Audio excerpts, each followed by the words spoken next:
Narcissist आपको एक लंबे वक्त के बाद, जब वो आपसे सप्लाई मिस करते हैं, आप निकल गए उनके कंट्रोल से और आप उनके वश में अब नहीं हो, नार्सिसिस्ट आपको दोबारा अपनी लाइफ में लेना चाहता है, क्योंकि उसके बहुत सारे काम, बहुत सारी ज़रूरतें वो आपसे पूरी करना चाहता है। उसको अगर नार्सिसिस्ट कभी आपको अपनी लाइफ में बुलाता है ना, वो प्यार के लिए आपको नहीं बुलाएगा, वो आपसे प्यार नहीं करता।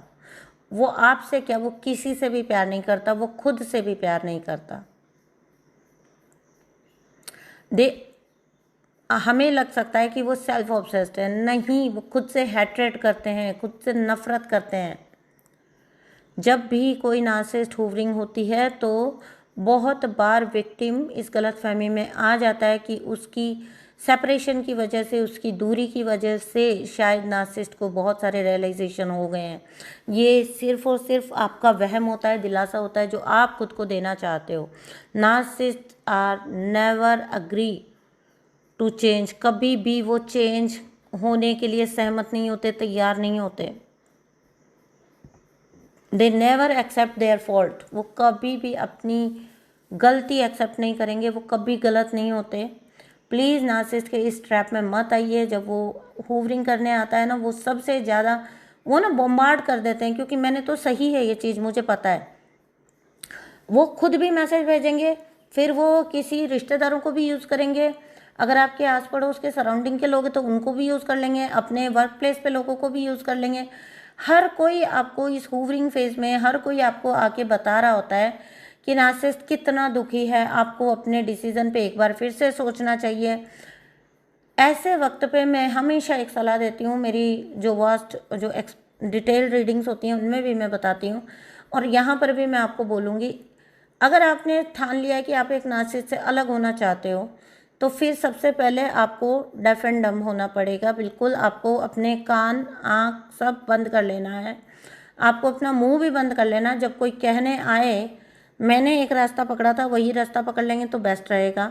उन्हें कुछ सफाई मत दीजिए, उन्हें कुछ भी कहिए मत, उन्हें कुछ भी बताइए मत, कहानी मत सुनाने बैठ जाइए। उनको सिर्फ ये कहिए, चलिए अभी तो मैं थोड़ा दुखी हूँ, सोचते हैं, आगे सोचती हूँ इस बारे में, या सोचते हैं इस बारे में, या सोचेंगे इस बारे में, ठीक है, बस। और उसके बाद कंप्लीट साइलेंस।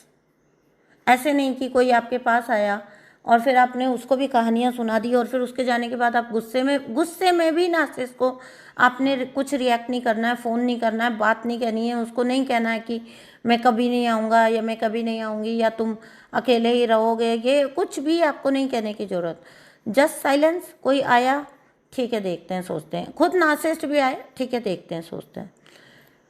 मैंने अपने जीवन में, मुझे मेरे नार्सिसिस्ट ने इतने काम लटकाए थे, हमेशा उसका एक ही जवाब होता था, देखते हैं सोचते हैं, ठीक है।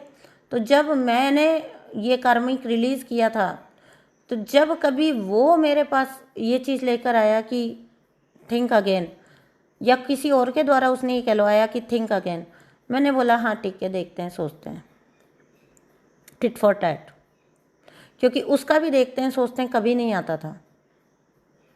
एंड उसके बिफोर एंड उसके after complete silence, complete silence. आप नार्सिसिस्ट से कभी आर्ग्यूमेंट करके नहीं जीत सकते, क्योंकि जब आप आर्ग्यूमेंट भी करने जाते हो, आपकी गुस्से की एनर्जी भी वो पकड़ते हैं, आपकी दुख की एनर्जी भी वो पकड़ते हैं, तभी भी उनको सप्लाई मिल जाती है। बस उनको सिर्फ इतना जानना चाहिए, इतना पता लगना चाहिए कि उन्होंने किसी भी रूप में आपको अंदर तक थोड़ा सा हिला दिया।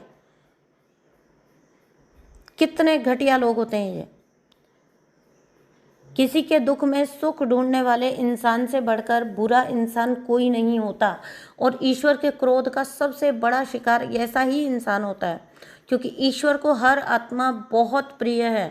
तो उनके प्यारे बच्चों को जब कोई सताता है ना, तो ईश्वर वापस नार्सिसिस्ट को जवाब देते हैं। तो ईश्वर को जवाब देने दीजिए, आप जवाब मत दीजिए प्लीज़।